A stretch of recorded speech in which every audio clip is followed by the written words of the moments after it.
তিনটি কথা আজীবন মনে রাখবেন।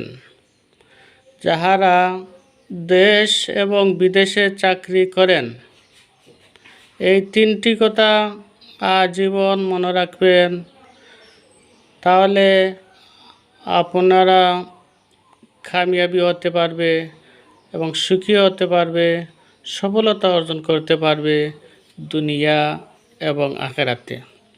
যারা রুজি করেন টাকা পয়সা, সেই টাকা পয়সাকে 3 ভাগে বিভক্ত করবেন।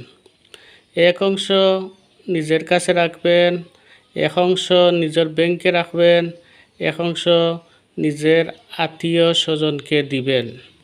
আত্মীয় স্বজনের দোয়ায় তোমার চাকরিতে আরও বরকত হবে। যাদের আত্মীয় স্বজনের দোয়া নেই, কাজকর্মে তার রুজির মধ্যে কোনো বরকত হয় না, সে কোনো সফলতা অর্জন করতে পারে না রুজি করেও।